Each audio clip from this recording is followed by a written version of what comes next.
Welcome to the Deep Dive, Emerald City Hockey's Seattle Kraken podcast. Hey everybody, welcome back to the Deep Dive, Emerald City Hockey's Seattle Kraken podcast.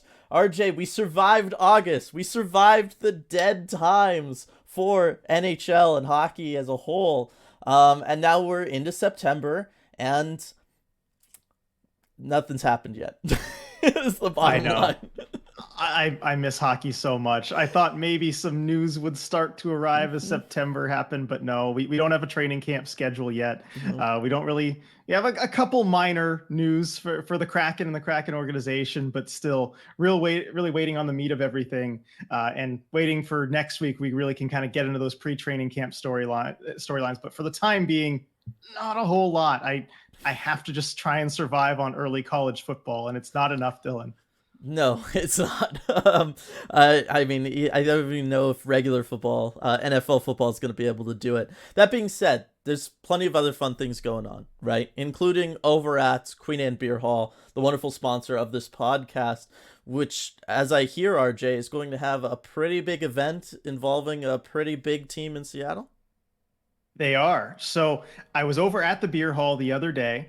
They had this like Hatch chili cookie thing. They had a little like rotisserie thing where they're putting fire on the Hatch chili. I had to try that. So I was over at the beer hall, got the chance to talk to them, and they let me know about a really cool event that's happening on September 13th. So if you're a Mariners fan, I'm sure there are lots of Mariners fans listening to this, you'll want to hear about this. So on the 13th, the Mariners have a day game. If you look at the schedule, they do have a game that day, but that night they're coming straight from the game to the beer hall for a fundraiser for the Okanagan Animal Shelter. Ty France is going to be there. George Kirby is going to be there. JP Crawford's going to be there, among others. We're going to have some Mariners players as guest bartenders. It's going to be a really great time. I hear they're bringing the Trident.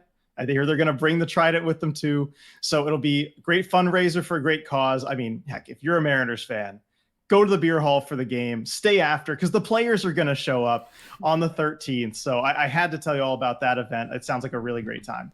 It does. I mean, that's like one of the coolest event ideas that I think I could ever think of for something like that, right? Like as a sports fan, to be at a bar, watch the game, and then have the team show up afterwards. Like, what is this, Little League, right? Everybody's showing up at the Pizza Hut after the game. like that's what this is, but it's with the Mariners. And so I'm very, very jealous. Not going to be able to be up there. It's a day after my surgery. Probably not going to be feeling up to going. But for everybody who can go and can show up, I'm sure that's going to be an incredible event. So September 13th, yep. Everybody, mark your calendars. And shows some of the connections that the beer hall has with the local sports teams. And I'll just give a very light teaser. There's something coming later in the month as well that may involve a certain Kraken player. Can't say any more than that right now, but stay tuned for that one. Very intriguing, RJ. Come on, that sounds like the juiciest bit of hockey news we've had in like 6 weeks. It really would be. It really is. It really is. But I'll have to wait on that one for a little bit.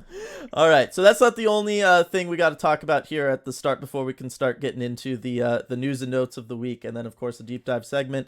The other thing that we need to promote, RJ, is going to be you and I defending our title as Kraken Media Trivia Champions over there, thanks to Sasquatch. Why don't you tell everybody about that? Right. So for those of you who are following along with us, around this time last year, we did a trivia battle. And this is a great idea from Sasquatch at Sasquatch NHL on Twitter. He's got the YouTube channel. You can still check out that trivia battle last year. But he had this awesome idea to pit two Kraken podcasts against each other in a trivia battle. So it was us versus the Kraken pod. And Dylan, we came out as the winners. Yeah. And with that, we have the right to defend our title. We could choose anybody that we wanted to go and challenge. And I mean, for us, I think the choice was obvious. We had to go challenge the OGs, Sound of Hockey. They were absolutely into it. I had been kind of talking with Darren about it a little bit at various Kraken games, just nudging, hey, maybe you want to do this next year. And he was all about it. So we are going to challenge them. Date is still TBD. Sometime this preseason, it will happen. We got to see how Dylan's recovered from his surgery. But We're going to take them on in a trivia battle. It'll be some hockey trivia, some Seattle trivia. Obviously, we don't know the questions, Yes. but they're going to have some great stuff for us. Sasquatch put out a little teaser video, which Incredible. Awesome graphics, by the way. Go check that out. That's on our Twitter. I mean, he tweeted it. We re-upped it. Go look at that, because I mean, if that doesn't get you hyped for this trivia battle, I don't know what will. Taking pictures of us playing hockey in our younger days and using it with the ground. I won't spoil too much of it. Anyway, so big takeaway from that. Sound of Hockey is going down, by the way. Yeah, no question. We're going to defend our title easy. No question. So yeah, if you're listening to this, sorry, Sound of Hockey. I mean, Darren, John, you have no chance. No, and I think they know that. I was going to say, we're trying to wait and see like when I'm going to be able to talk post-surgery, because that's the big question, right? And just when I'll be able to, actually participate at all. I don't know. Maybe it would be, if I still had to write it on a whiteboard, but it was still like first one to answer, maybe that would make things a little easy, even things out for them, maybe. I don't know. Might have to do that to make it fair. I was gonna say, I feel fine. This is gonna be great. So really looking forward to that one. Again, everybody, time to be determined. All right, RJ. Now let's get into the few bits of news, Kraken news, that did happen this past week, where we did get a couple more player signings. Yes, we did. So the first one of those was Devon Shore. He is a center, kind of fourth line type of guy. Played with the Edmonton Oilers last season. Also played 5 games with the Bakersfield Condors. Had 9 points in 47 games. Averaged a little over 8 minutes of ice time. And this is another depth add for the Kraken. I mean, we saw them add Pierre-Edouard Bellemare earlier in the offseason. And they're looking to just get competition for that fourth line spot. The most notable thing about Shore, I think, is that he can take faceoffs. Mm-hmm. He is over 50% on the dot, which, I mean, wow, that is something for this team. Yes. They will take guys who can do that. But he adds some competition for training camp for those depth forward spots, and he can shift into center if need be. And so that's going to be something valuable to provide. And look, I think he's probably going to be spending most of his time with Coachella Valley this season. It is going to be a tough roster to crack. Yes. But if they need someone to call up, someone who can be really just serviceable in that role, someone who's probably not going to light anything up on the scoreboard, can be really solid, the kind of player coaches love, then Shore's going to fill it in there really well. Yeah, I think this is one where, look, the Firebirds had a decent amount of roster turnover. They need to fill out that roster. And we've already talked about how crowded things look for the Kraken. I'm sure we're going to talk about Devon here a lot more next week when we talk training camp storylines and all that kind of stuff. But I think this was a really good bit of business for the Kraken, because you do have that upside of him being able to contribute on your fourth line, help out with faceoffs, be a winger on either side, whatever you need from kind of a utility piece, a strong utility piece. And then on the flip side, the rest of the time can be playing in a top 6 role with the Firebirds and put up points there. You look at what he was able to do with Bakersfield last year, 5 points in 5 games. He's going to be someone who can help out the Firebirds a lot when he's down there with them. So I really like this signing for the Kraken. It just shows, Ron Francis, he never sleeps, RJ, and he always knows what he's doing. Yep, he's always out there looking, and we've seen over the last 2 years before this too, making signings around this time, right before training camp. I think like Ryan Donato even was a late signing kind of before that first season. He is always looking for talent there, and he lands a center there. So there was another signing. This one is definitely more of a Coachella Valley type signing, and that is Mitch Reinke, 27-year-old defenseman out of Minnesota, played with the Wilkes-Barre Scranton Penguins in the AHL for the last 2 seasons. Last season, he put up 27 points, 52 games.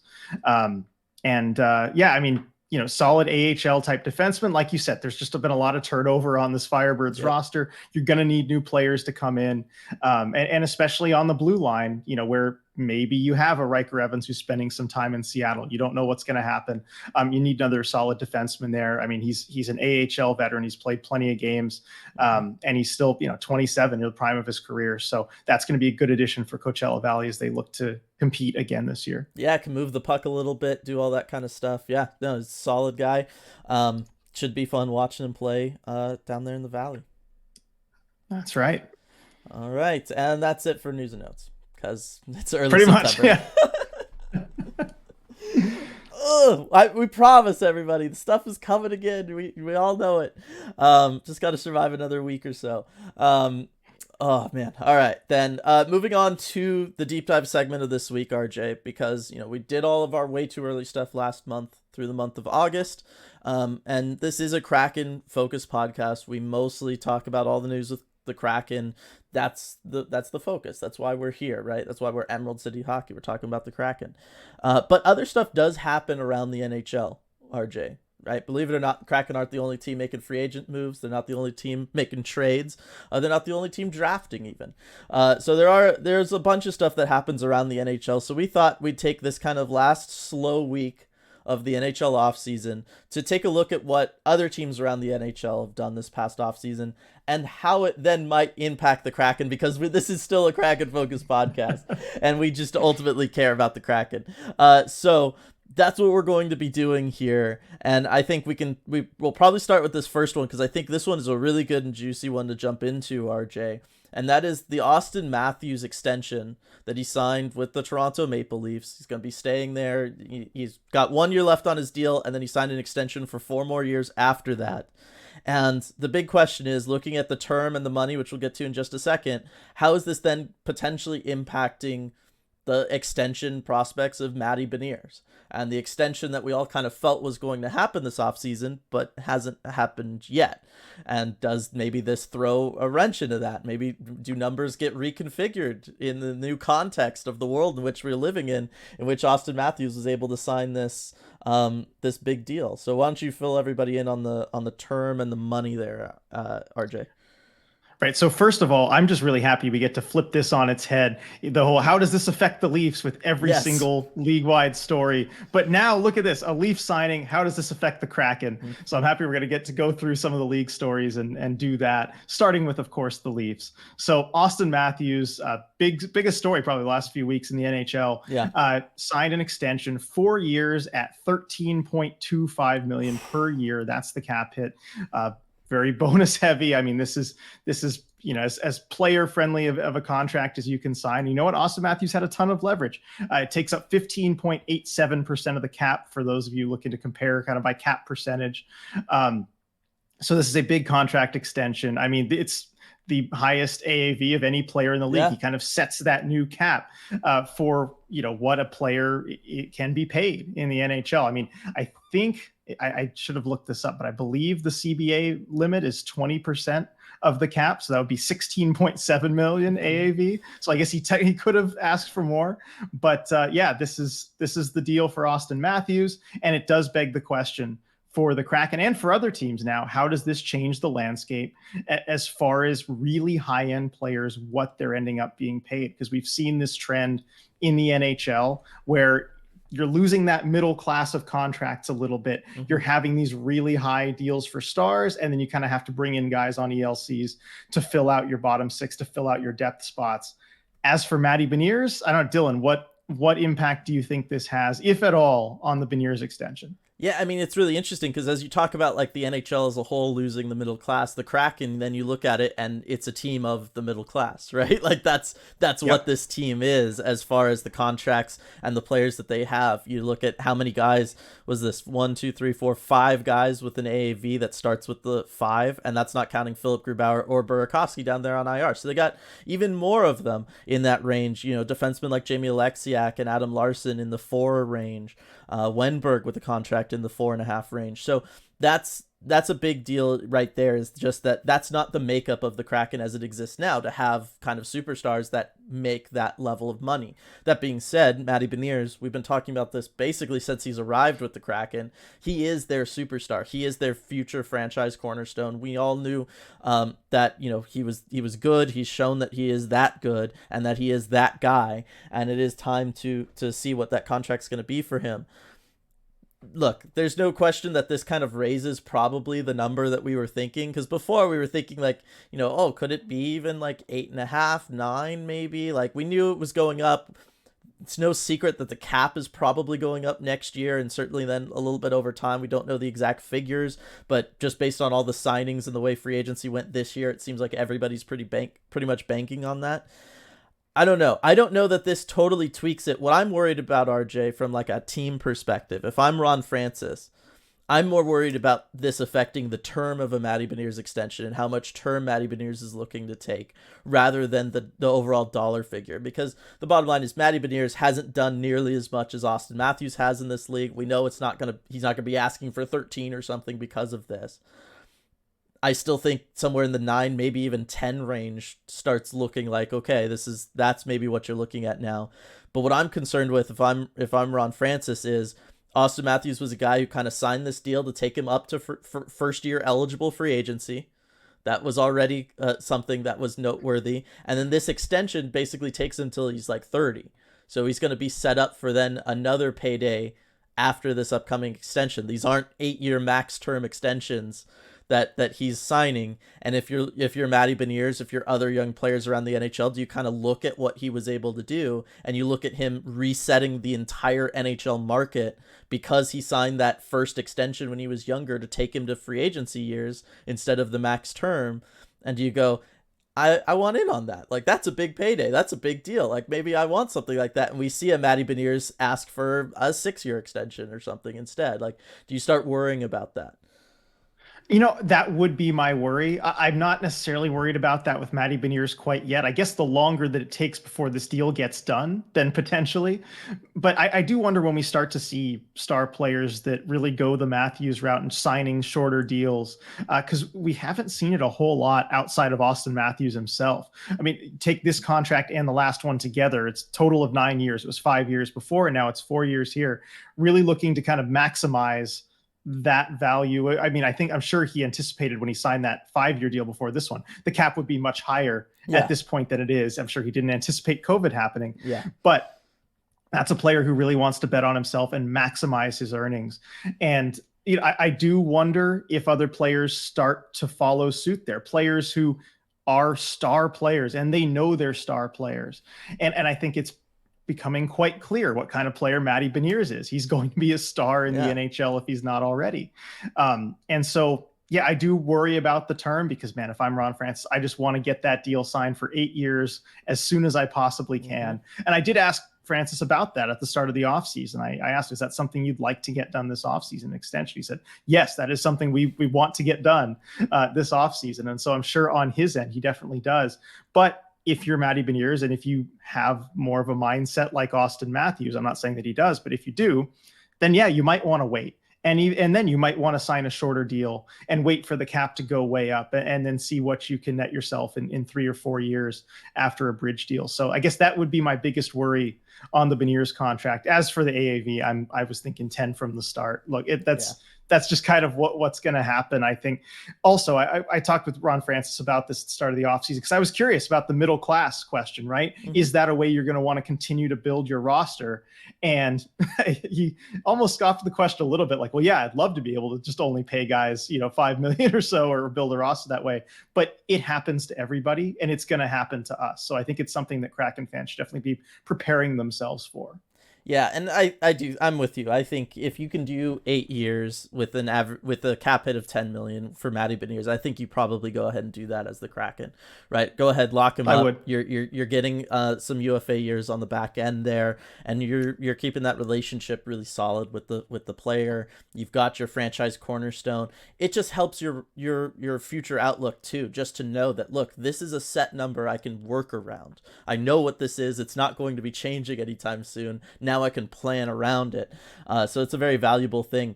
It is interesting. I mean, we saw like an interesting situation this past year with Boston, right? With David Pastrnak, right? Where he was in the last year of his deal. They weren't able to work out an extension last offseason. Played into the year on that last year of his deal as somebody who was going to be a 27-year-old UFA. Right, he had all the leverage, and eventually Boston and him were able to come to terms to a deal in March, which is very unusual to see negotiations and a deal happen like that mid-season. Although I guess when you're just winning every single night, you didn't need to worry about anything with Boston this year. And we ultimately saw him, a winger, obviously one of the best players in the league, but a winger get 11.25. Yeah, center is more valuable, especially young centers, franchise cornerstone centers. So that's one of those reasons why I think that 10 numbers probably on point. But I think we are starting to see players exercise that leverage that they have, especially when it comes to them being around free agency years whenever they're going to hit UFA, and we're seeing them really start focusing on that. And look, Matty Beniers isn't going to be the only one that's worth watching in this situation. There's a lot of other young players that are due for extensions this offseason that haven't signed them. Just look a little bit north of Seattle to Vancouver with Elias Pettersson, right? He's entering the final year of his deal. He's still going to be an RFA next year, just like Matty Beniers would, but no extension yet, right? And you got to wonder there, what are they looking at? Are they trying to do something long term? Is he looking at a bridge deal? I don't know. I haven't paid attention to it. But there's a lot of those kinds of situations around the league. It does feel like this offseason, RJ, some of those extensions, Trevor Zegras, another big one, right? Like, there's a lot of these young guys, the big extensions didn't really happen the way they normally do in years past. And I don't know how much of that's waiting on the salary cap and how much of that is just, guys looking at, hey, maybe bridge deals aren't the worst thing in the world if it means I can maximize leverage a little bit later on for that next contract. Yeah, I think that cap jump is really a big factor there, and people are wondering exactly how much it's going to go up. And if you're a young guy that you figure is going to be a good player in the league for a long time, why are you signing 8 years right now, just before you at least see what that cap number is going to be in a year or two? And not just what the number will be, say, next season, but like how aggressive is it going to be raising year over year, right? What is the actual future revenue outlook? That's another thing that I think they're going to want to pay attention to. And you know what? They should, right? Like they've got a very limited window in which they have earning potential. They need to be able to maximize it. That's the way it is. So that's the situation there. Obviously, giant news, that extension, and Matty Beniers is the one to focus on now that the Vince Dunn extension was all done, and that's all squared away, RJ. Good stuff. All right, so the arguably that from the biggest signing to the biggest trade of the offseason, RJ, I think most people in hockey would agree it was the Erik Karlsson trade from the San Jose Sharks to the Pittsburgh Penguins. Huge deal. A deal in which the Kraken were potentially in on. I mean, their name was floated in Karlsson talks for a very, very long time, pretty deep into the process. Obviously, he ends up going to Pittsburgh instead. First off, RJ, we've talked about it before. Good move, Kraken. That was a dangerous situation to be looking at. Glad they didn't do it. He's a fabulous player, but getting up there in age, significant injury history, massive cap hit that the Sharks weren't looking to retain too much on. There was a lot of red flags when it came to looking at a Karlsson trade for the Seattle Kraken. Maybe less so for Pittsburgh, given their overall situation. But the bottom line is Karlsson was traded. And he was traded out of the division, which is good for the Kraken, as we talked about last week in the division preview. He's traded to the Eastern Conference, which is good because you don't need to worry about him the next year or two. But RJ, how else does this trade affect the Kraken? I mean, well, the biggest effect on the Kraken is that they didn't do this trade. Yes. And I think that you can't overstate that, right? I think it's a very good idea they decided not to go with it. And if I had to guess, I would think that Ron Francis was probably doing his due diligence, sniffing around this trade a little bit, and trying to see something that would make sense, where I would imagine it would involve the Sharks retaining a lot of Erik Karlsson's contract and making him something closer to a $7 million or $8 million player. At which point, depending on the assets coming back, you could make an argument that it could work for Seattle. And so I think that's probably where the name, where the Kraken showed up, and maybe the rumblings were there. That would be my guess. But it became clear that Mike Grier was just not willing to retain that much money on Erik Karlsson, no matter who he traded him to. And at that point, the Penguins were probably the only ones in position to make a trade, keeping Erik Karlsson at about a $10 million player because of their unique circumstance. So I think that's probably the case. But I'm glad the Kraken did not make this deal. I don't think Karlsson would have fit for them on the ice or off the ice, given the team's style of play, and also just kind of given the locker room dynamics as well. Yeah, and then also, right, like just the fact that this was the thing that the Kraken were reportedly in on. Over all the other potential trades this offseason, this was the one that the Kraken seemed significantly in on, according to all the insiders. What do you think that tells us about the Kraken's overall, or Ron Francis's overall plan, right? The fact that here he was looking to bring in a veteran defenseman, a good defenseman, a puck moving defenseman, somebody who could play a lot of minutes, maybe somebody who could help out the power play. It's obviously something that you would think the Kraken would be interested in. I mean, I don't think that that's insignificant. The fact that this was the one player the Kraken were in on, I think that tells us a lot about how maybe Ron Francis feels about this roster right now. Right, you make a good point. I think it is an indicator of where Francis sees the potential areas for improvement and what the team's needs are. We've talked a whole bunch about the idea that the Kraken have really one big ad left that they can make over the next year or so, given the team's cap situation. They have one big addition they could make. And you could make arguments for whether a forward or a defenseman that you want to acquire. Mm-hmm. And looking at Karlsson might indicate that, okay, he feels like the blue line needs to be stronger. And look, there's a lot of talent on the blue line for the Kraken, but there's no game-breaking type player. There's no elite type player. Vince Dunn was sniffing around that territory last season, but he doesn't have a history of that, right? We're not guaranteed that he's that kind of player all the time. And so the fact that he's looking at defense maybe is a little bit of a hint at where the Kraken might choose to make their big addition. And especially the fact that maybe he wasn't really rumored to be sniffing around any of the big forwards that were potentially on the market too. Now, you could argue that Erik Karlsson is kind of a unicorn of a player, right? Yeah. That's available. The Norris Trophy winner is usually not available for trade that offseason. Just had 100 points as a defenseman.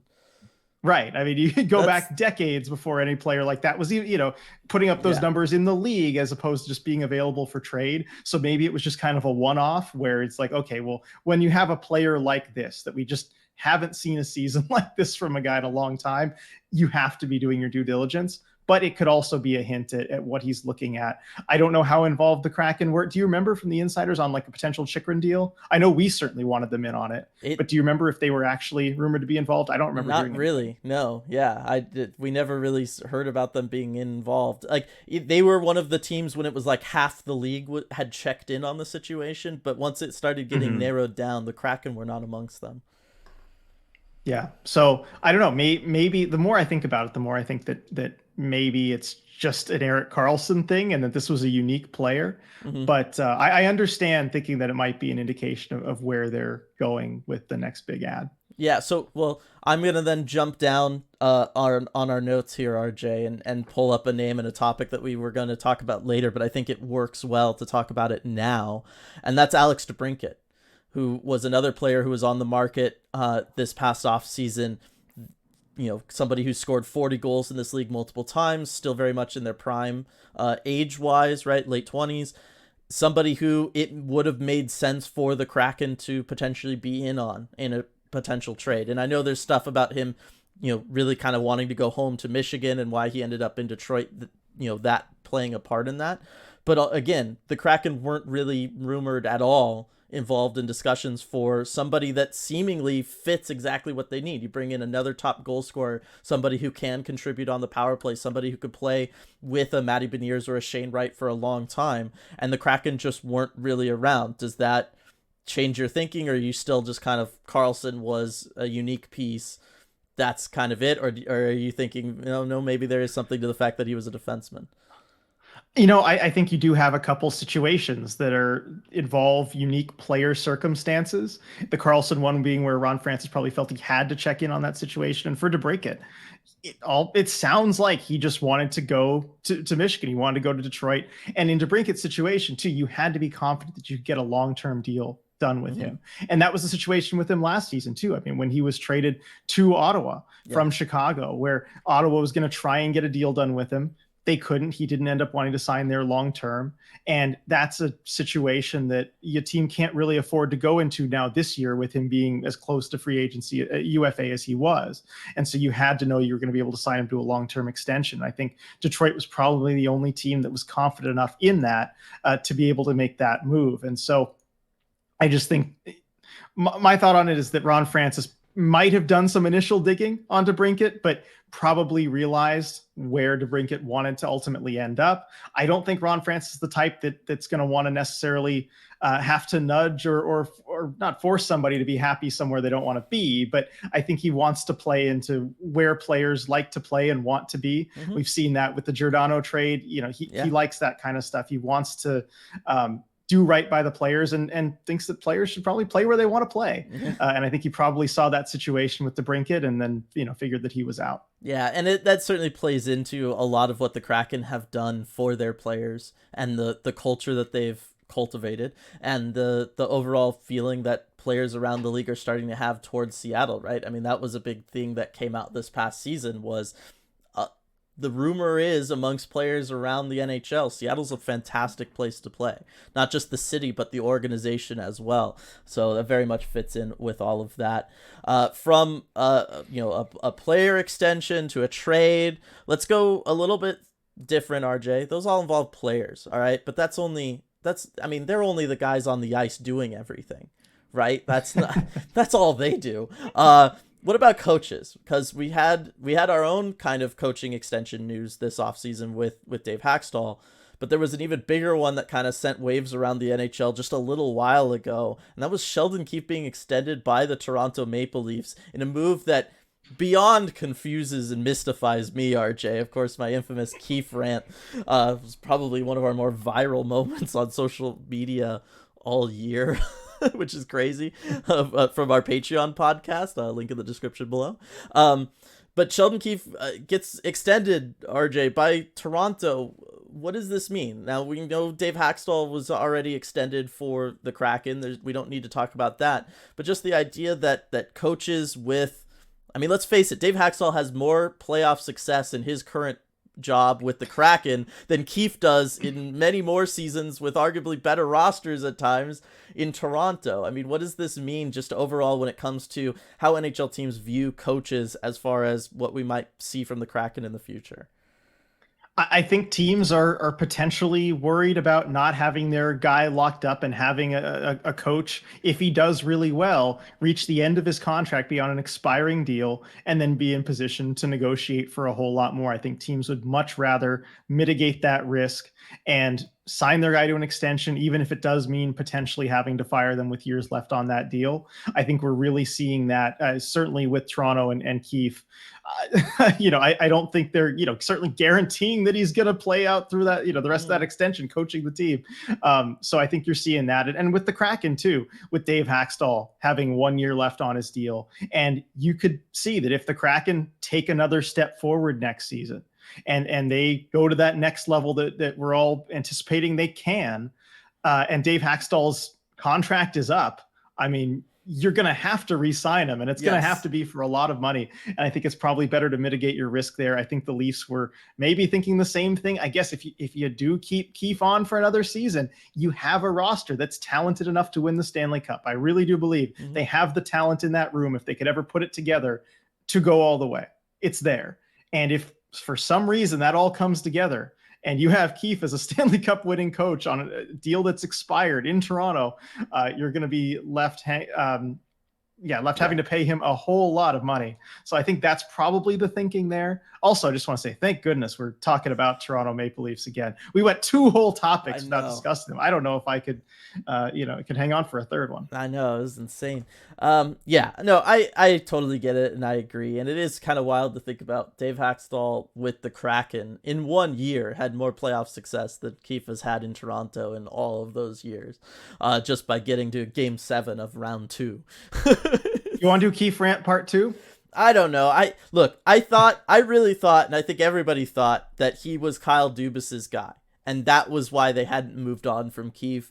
I still don't think Keefe's the guy. I don't think he's a strong enough communicator with the players. I just don't think his ideas or game management skills are there. I just don't, or at least it doesn't work with this group of guys. I don't know how many times you need to lose, kind of ridiculously in the playoffs before you can come to that conclusion if you're Toronto. But now I'm starting to think maybe he's Brendan Shanahan's guy. Maybe it wasn't Kyle Dubas all along. Who knows? It really doesn't make a lot of sense. And it's one of those, like, if Toronto even comes out of the gate poorly, I could see him fired like a month into the season. And then you're just paying him for a while, which, look, I guess just to reiterate to everybody, there is no salary cap for staff. You can pay your coaches whatever you want. You could be paying as many coaches as you want. If you just sign them all to 8-year deals and you fire them every year, you could be paying 7 coaches. There's no rules against it. It's just how much money you're willing to just float out there for guys not coaching your team. And if you're Toronto, you just don't worry about that stuff. But it's absolutely wild. But I don't know. I'm just happy we got Dave Haxtell, coach who, players really enjoy. We like him from the media side of things, right? And what he was able to do with this team this last year inspires a lot of confidence moving forward. And I guess this Keefe extension is just an example of not all fan bases can say the same. So aren't we lucky? Yep. It's certainly true. Oh man, I don't, man, if we were a Leafs podcast and covering that team, I mean I would love to listen to the episode, basically just kind of sit back and have you rant about why are we doing this with the Keefe extension. But yeah, glad we're covering the Kraken. I was gonna say my blood pressure's high enough as it is. If we were a Leafs podcast, you don't need this leading into a surgery. Oh my gosh, no. Oh no. All right, so we got some interesting ones here next to talk about. One of the more recent stories going around, I guess, is involving one of the top picks from this last year's draft, somebody that a lot of teams were very intrigued by, and that's Michkov. Apparently being a healthy scratch as the KHL gets things underway over there in Russia. Right, so he's looking to be a healthy scratch now for the first 2 games of the SK St. Petersburg season, which could be a little bit problematic given that he's one of your best young players. There's also a top 2024 prospect who actually has been getting ice time over Michkov. So look, Dylan, I mean, there's a lot of talent, I guess, on that. SK St. Petersburg, they're always a stacked team, right? Michkov's a good young player, but he's still a young player. Do you think this is just a healthy scratch because he just hasn't earned the opportunity to be in the lineup, or do you think there's something deeper going on there? Because look, there's a lot of shenanigans going on in the KHL. It feels like there could be so many things, right? This could be for personal reasons. And it has nothing to do with anything, and he'll be back in just like a week or two. This could do with maybe he's, doing stuff with the Flyers who did draft him. Obviously he's under contract there and he's not going to be coming over to North America, probably at least for another year or two. But maybe there is something around that's going on. You never know. It's possible that, again, he's a young player. So in, most European leagues, certainly in the KHL, young players don't, just based on seniority, don't get a lot of top ice time. And it's possible that for St. Petersburg, through camp, they were like, look, we just don't feel like he's necessarily ready for like a top line role, but we know that he needs those top line minutes. And maybe they're just working out another loan, like he was loaned out last year to Sochi. It's entirely possible they're just trying to work out a loan situation where, again, he'll stay under contract with them. He'll go back to them next season, but they're looking for a place where he can get more ice time than if he was to stay there with them and continue his development and all that. I think that would be a little strange given how clear he made his intentions to one day come over to North America and play. But it's at least an option and a reason for all of this. I don't know. What do you think? Yeah, what gives me pause is that, again, Ivan Demidov, who's 2024 prospect, 17 years old, is getting ice time and he is playing. So I don't think the age alone explains it. But yeah, maybe they're trying to find a loan or something for him. I wouldn't be surprised if it had something to do with Michkov making his intentions clear that he wants to play in North America, coming to North America for the draft. Again, we've seen shenanigans like that going on in Russia recently, so I wouldn't be too surprised by it, but of course we don't know. It's all just speculation. I mean, trying to tie it back to the Kraken, though, Dylan. Yes. I mean, does this kind of thing give you any more pause about the Kraken potentially drafting a very good young Russian player? Because look, the Kraken have shied away from drafting Russian prospects, really. I mean, they drafted Semyon Vyazovoy late in their very first draft. We have yet to see him on Kraken ice since then. And I believe Jeff Tambolini of Kraken Player Development was asked about, do we know what the situation with him is? And I think he said he wasn't entirely sure. Yes. So, it seemed to hint that he was fine. There's nothing wrong with him, but, that they're not sure really when they would see him in North America.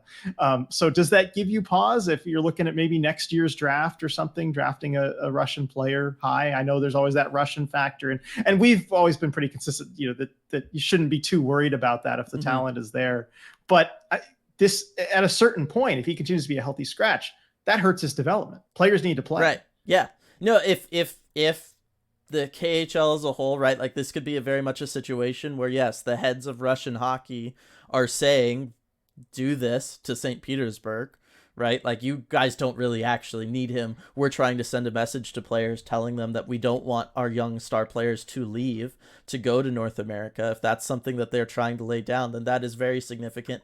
And that's something that not just the Kraken, but all NHL teams need to factor into their thinking moving forward. And this, a year after, Michkov was not the only top Russian player drafted in the first round. Even there was a lot of them drafted in the first round this past draft. So it is something I think from the Kraken perspective, I don't know that the Michkov situation is necessarily the one that does it. It's probably the Azovoy thing that is much more significant to you. Just the fact that you are already going through kind of the issues that exist with having a Russian prospect in your system, which is, look, most of these teams, if not all of them, they don't have people in Russia, right? Your European scouts don't kind of go to Russia. Like it's not quite as bad as the Soviet bloc era, but it's still very much where you rely on contacts in Russia to do the scouting for you, to be your envoy to your drafted prospects. Like it's not as clean as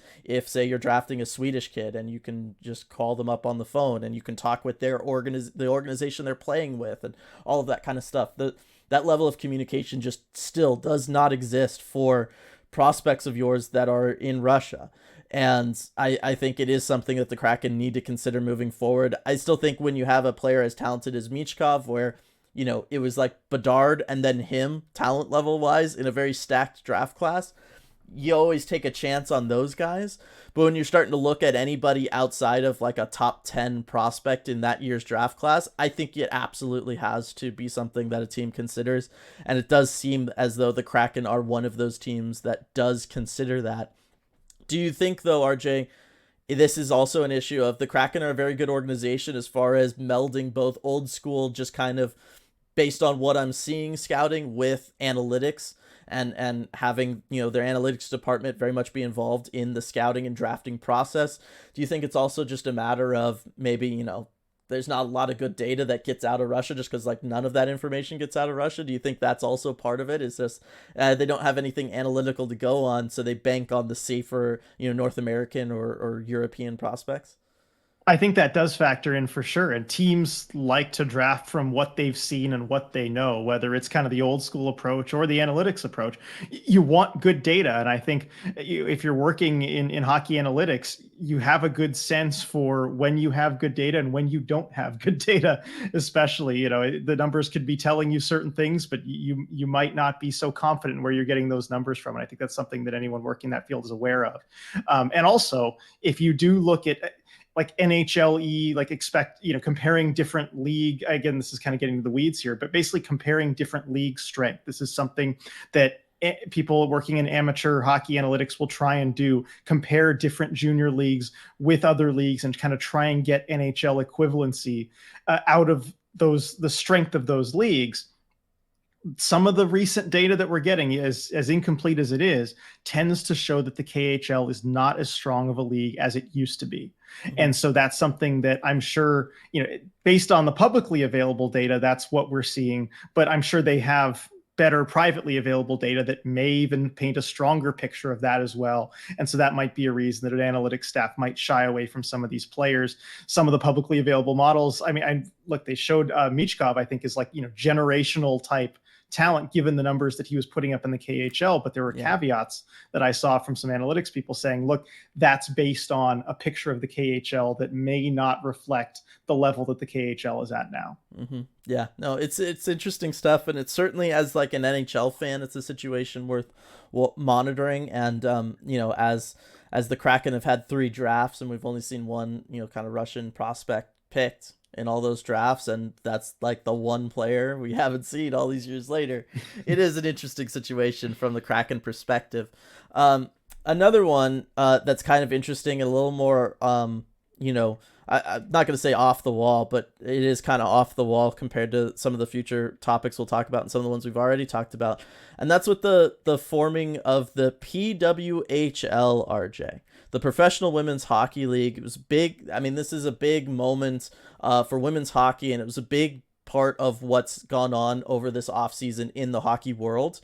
Was the formation of this hockey league. It's kind of like a successor to the Premier Hockey Federation, and women's hockey, professional hockey has always kind of existed in this loose state. There was kind of two rival leagues. There's a lot of history there. I suggest people go and there's a lot of podcasts and YouTube videos from people who are far more involved in all of it than we are, that can do a much better job explaining the complicated history that it has than we can. But the bottom line is there is now kind of one new, this is the league, the Professional Women's Hockey League, that exists, and it's going to kick off in 2024, and it's going to include 6 teams, one in Boston, one in Minneapolis, one in New York, one in Montreal, one in Toronto, and one in Ottawa. And kind of the question is, RJ, how will this potentially impact the future of, say, women's professional hockey in Seattle? And do we think, would the Kraken be involved, stuff like that? Right. So professional women's hockey in Seattle is something that the two of us are really hoping for and have been for a while. Again, we are a fan of the women's game. We love watching women's hockey, and Seattle would be a fantastic market for women's hockey. Absolutely would be. I don't know what more proof you need than when USA and Canada came to Climate Pledge Arena last season and played an exhibition game there, and it set the record for the highest attended women's game in the United States ever. And I was at that game. I was lucky enough I decided just don't do the media side of things. I just want to be a fan for that one. I got glass seats for my girlfriend and I. We had a fantastic time. Great game. And Seattle was absolutely there for it. So Seattle would be an awesome market. But I think this new league starting up, having 6 teams, and especially where they're located, you kind of have the bigger markets on the East Coast, so, Boston, New York, Montreal, Ottawa, Toronto, Minnesota out a little bit further west, but they're such a good market. You have to include them. Yeah. I think it does speak to the league wanting to be a little bit more cautious about where they are. You had prior leagues that maybe had more locations. You had the NWHL and kind of in the U.S. markets. You had a Canadian Women's Hockey League, and then of course you had like the PHWA that kind of toured all around. And I think this league, they want to be cautious. They want to have it be a proper start, because we've seen so many times, unfortunately, where pro women's hockey leagues, they expand a little bit too fast. And it's tough because travel costs. Yes. Like that's the number one thing preventing Seattle pro women's hockey team is just travel costs. If you could just have like a teleporting portal, that went, one side out in Toronto and the other side out in Seattle, right by Climate Pledge Arena, I think you would have a team in this league. But I don't know when it would be possible, just given travel difficulties. What do you think, Dylan? That is the issue. It is all about travel. And I mean, look, we see this at levels involving the NHL, right? The AHL. And, that's, again, a whole nother complicated situation as far as like how those two leagues are pieced together. But travel at the AHL level for the minor league teams of the NHL teams has always been an issue, right? Like we don't see big cross-country trips in that league really even anymore. It's just such a big expense to have in a sport like hockey that plays as many games as they play, right? You're not talking about doing like maybe one road trip a year, right? Kind of thing. You're talking about, look, you're trying to fill out a very big schedule, and that's going to include a lot of travel, and even just travel between places like Toronto and Montreal. The amount of times they're going to have to do it, right? Those costs add up and all that. So it is unfortunate. The realities is just that geography and how far apart things are in North America just means that whole massive markets are going to be left out of this. But that doesn't mean that Seattle hockey fans still can't support this league, with the understanding of, as long as this league does get off to a good start, there's no reason then that in the future, things change, the amount of money involved changes, all of a sudden other markets can start opening up, and you can start building towards having a Seattle-based team. I think if that was to happen, I would think that the Kraken would very much be involved in trying to help make that team very welcome in Seattle, have, make sure there was plenty of crossover with the fan bases, all that stuff. I mean, the Kraken have just been so open to all of those things whenever it's happened in the past. Again, just another reason to love this Kraken organization. But yeah, it's just an unfortunate reality for sports at all sorts of different levels. I mean, minor league baseball deals with travel expenses and has adjusted their schedules many times over the years because of it. It's just one of those things that really does sneak up on you. And I don't think when we talk about professional sports, it's appreciated enough just how much has to go into the planning and logistics sides of things. And then obviously the cost itself of travel.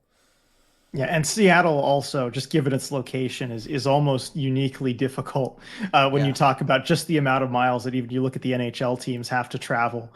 It's a totally different ballgame, and something that even Dave Haxtell has talked about and adjusted to as far as the practice schedule and what the Kraken do. You cannot practice as often as a team like Boston or New York, where you're taking bus rides to your away games. You just can't do it, and so that's something that that you have to always be looking out for. Yep, definitely.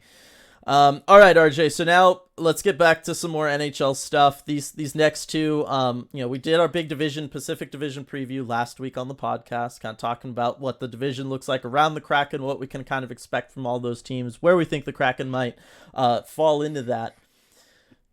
They're not alone, though, in the Western Conference, that Pacific Division. There is a whole nother division. The Central Division does exist. And look, as we saw this last year, when it comes to the playoffs, and the Kraken were that first wildcard team, we suspect they'll probably be in that mix again this next season. That means you might end up in the Central Division playoff bracket, as the Kraken did last year. That's why they played Colorado in the first round. They were able to beat them in 7 games, and then fell to Dallas in 7 games in round 2. With Colorado, RJ, they did make a splash. That was one of the bigger moves of this offseason, where they brought in Ross Colton from the Tampa Bay Lightning. Just trying to add some center depth to a team that, hey, if you did watch that Kraken Avalanche series, you saw that they didn't really have any, and they could have used more. And so just because this is one of the more notable additions, RJ, and this is a team that, look, the Kraken very much could find themselves in another first round series against next season. How big a deal is Ross Colton to the Avalanche going to be?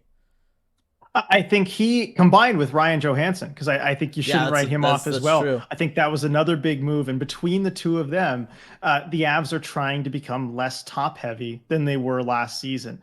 When you win a Stanley Cup, you're obviously going to have some cap casualties. It happens every year to every cup winner, and the Avs were certainly no exception. Nazem Kadri, of course, being a big loss down the middle for them. And of course, Andrei Burakovsky on the wing going to Seattle. We know that very well. And I think those deficiencies were exposed against the Seattle Kraken, where the Avs just were lacking the kind of forward depth to get that series won, and especially losing Valeri Nichushkin, in the middle of that series, that hurt them quite a bit. And that I don't know where that situation is. He posted a very interesting photo on social media the other day, so I don't know how confident you can be about his availability for next season. I don't know what to think, but you need to reinforce that forward group. And I think they've done a good job of that with Ryan Johansson and Ross Colton. And I think that these moves are kind of exactly what Colorado needs. You don't need a bunch more stars. You have those guys. You have Nathan McKinnon. You have Mikko Rantanen. You need guys who can be serviceable. And I think they even did a good job last offseason in bringing in like an Evan Rodriguez. On that deal. I mean, it kind of fell into their laps, but I think they know what they need to look for. I wouldn't be surprised to see Ryan Johansson have a bit of a bounce back season. I know a lot of the more advanced numbers show that maybe he is washed, but we've seen players in that situation get motivated by being on a team that's a legitimate Stanley Cup contender. I think that might be the case with him. And then Ross Colton, I mean, he has that experience with Tampa. He knows how to play in those big situations. I think he's going to be a good ad for the playoffs. What do you think? Yeah, I think that this obviously makes them stronger. I think if they had these pieces last postseason, they beat the Kraken. right? Like Yep. I think that is enough to have made the difference. And this is where, on the Kraken side of things, this is where the further development of a Matty Beniers. Okay, now you've had a full season in the NHL. You understand what a grind it is. You've got some playoff hockey experiences. 14 games. I mean, that's more than anybody could have asked for him to have some playoff development. What is that next step for a Matty Beniers, right? What is that next level that he's going to hit? Whether it's from a point production standpoint or defensive standpoint or whatever it is, but you got to make sure that you continue to have him moving forward and progressing towards that star potential that we talked about earlier. It makes a Vince Dunn situation all that much more important. Is he for real? Is he now that guy? Is he that top defenseman on a team? And can he step it up? And then other things like, can you address your special teams? Can you address the power play to help out with scoring? Because a lot of those postseason games for the Kraken were very low scoring games where if they had been able to score on a power play, maybe they're even going to a Western Conference final. So it shows that, look, if you're not going to make big additions in the offseason, which the Kraken weren't in a place to do, it means you have to work on the things you struggled with the year prior, right? This wasn't a team that was decimated by injuries. Obviously, you did have the Berkey injury, and that, is significant, but look, it's the NHL. Every team's going to have at least one injury going into the postseason. You got to be able to find ways of surviving that. And so if you're the Kraken, you got to make sure your young guys continue to step forward, and you got to make sure that you start addressing some of the significant issues that you had all season long. Last season, like the power play. And so that's what this signifies to me. It's not just Colorado. We're using Colorado as a stand-in, but the bottom line is all teams work on getting better year over year. And the teams you faced last year are going to look different the next year. Some are going to be better. Most are going to be better. Some will be worse. But that's the kind of the way it is. And so that's the focus for the Kraken that I'm going to be watching for is, what does the next step look like for Matty Beniers? Is Vince Dunn for real? Can they figure out the power play? Because the bottom line is the rest of the NHL does not stay quiet. They're all working and tinkering on things. And so if you have a more quiet off season, those on ice things become that much more important for you, especially early on in the season, and kind of get a glimpse of that. My off base. Yeah, well said, Dylan. Oh, no. Okay. Yeah. What? Wait, what'd you say? No, I don't think you are. Look, yeah, looking around the league, and I think that's something that, as we kind of scanned around the league for these different stories, like teams are looking to improve, whether it's, Pittsburgh swinging for the fences with the Karlsson trade. Yeah. Detroit kind of keeps slowly building up, by adding Alex Debrincat. Teams are always looking at the next ways to get better, and some are in position to do so with the cap, some aren't. That's just kind of the reality of things. But yeah, it puts a real onus on what you do on the ice, and especially if you're a younger team like the Kraken, with this kind of slow build that they're doing, making sure your own players get better and making sure that you have that additional year of working within that system. That's an area where the Kraken can improve just by virtue of having existed for 2 years.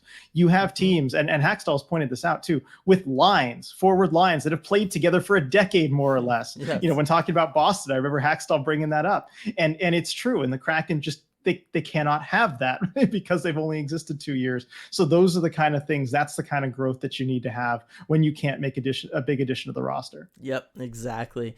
And then finally, RJ, as we close things out here, one last thing to talk about, and that was, of course, all the hype surrounding Connor Bedard this last offseason, leading into the draft where he was, big surprise, first overall pick. Lots of people, it's debatable about whether or not he's a generational player, all that kind of stuff. Go scroll through the long Discord history there if you want my thoughts on it.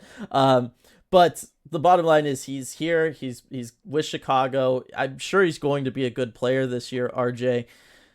I'm sure everybody's wondering, what does this mean for the Kraken? And that's the kind of what I want to pose to you, because the thing that I thought of and why I've added this to the docket, RJ, is he's going to the Western Conference. So now when the media outlets, the national media outlets, are looking ahead to next season and they're planning out which trips they're going to send people on, they look at, well, okay, what are the stories from the Western Conference? And one of them should have been, and I still think it will be, the Kraken's, evolution from kind of worst to first last year, right? Going from a bottom 3 team to a playoff team. The fact that they were able to take Dallas to a game 7 in the second round, right? All the positive stories around the Seattle Kraken. Matty Beniers coming into his own, Vince Dunn joining those top defensemen, all that stuff.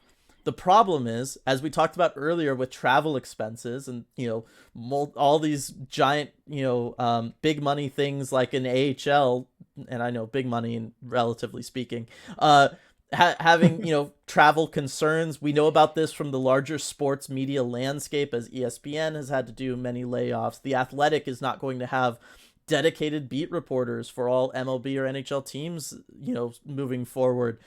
Travel is very much a thing for sports media outlets, as we found out as well last year. Yep. It's a big expense. Sometimes it's your biggest expense.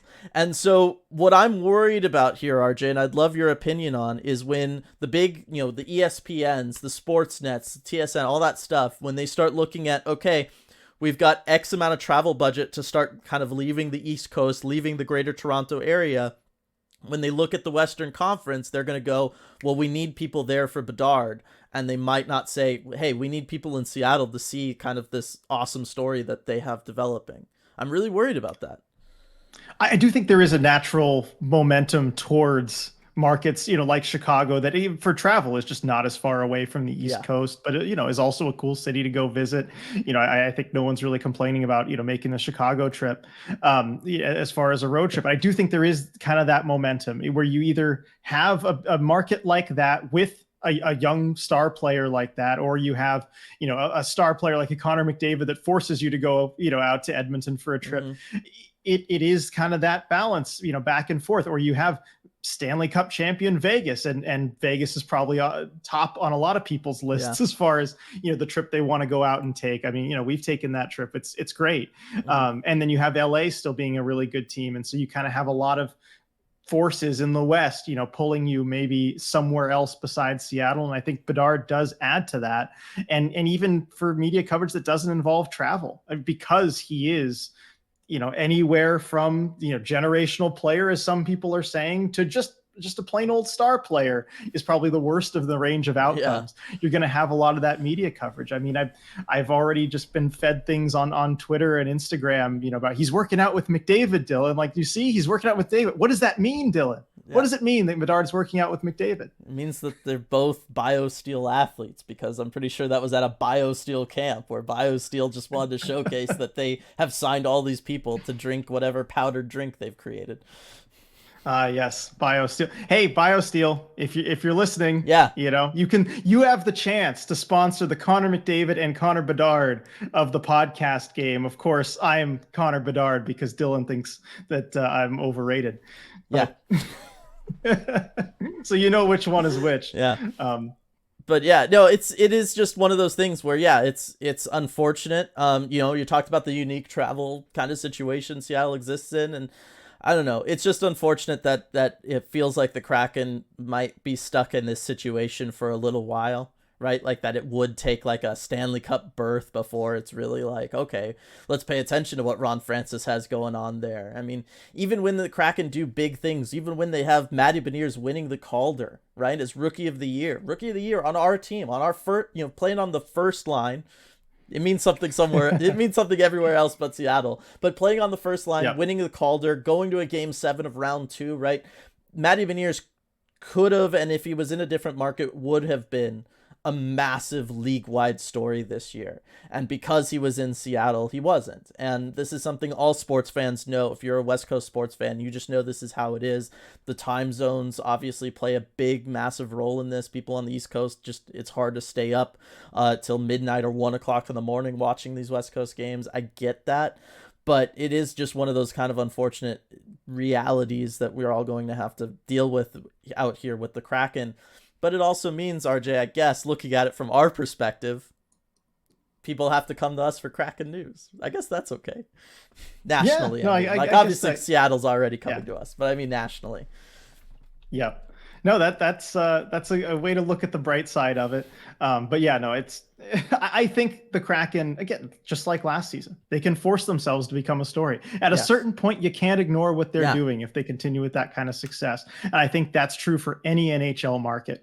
If you build a successful organization that wins enough and continues to force themselves into the conversation, there's no way the league can ignore you. Yeah, exactly. Well said. I think that's something worthy of leaving the podcast on.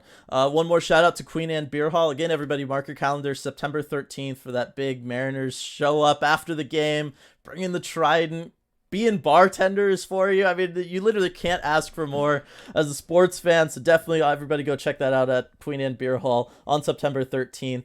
And from RJ and I, we'll see you all next week for training camp storylines. Hey everyone, before we go, we just wanted to give a quick shout out to all of our awesome patrons over at patreon.com/Emerald City Hockey, especially our Terror of the Deep patrons. Absurdly Sane, Alex, Andrew, Anonymous, Ben, Brad, Burnt Creme, Kaylin, Chris, Cody, Connor, Coop, Daryl, Denise, DJ Singletone, Duthin, Eli, Elizabeth, Evan, Habak, Gaby, Gary, Gregory, Harry Legionary, Jay, Jane, Jeremy, Jessica, Joni, Joseph, Josh, Joshua, Katie, Keegan, Kepler, Kitty B. Kraken, Leanne, Light, Lonnie, Mark, Maya, Michael, Michelle, Noah, Nori, Nunya, Paige, Paul, Rayanne, Rebecca, Ryan, Sarah, Scott, C.A. Kraken, Sean B., Sean O., Sergey, Shannon, Shoeshine, Skeletal Tendency, Steve, Steven, Striatic, Pasty Kobold, Team YMIAT, Tank Commander Ty, Wendy, Strife, and Zane. Thank you so much for making all this possible. We really appreciate your support.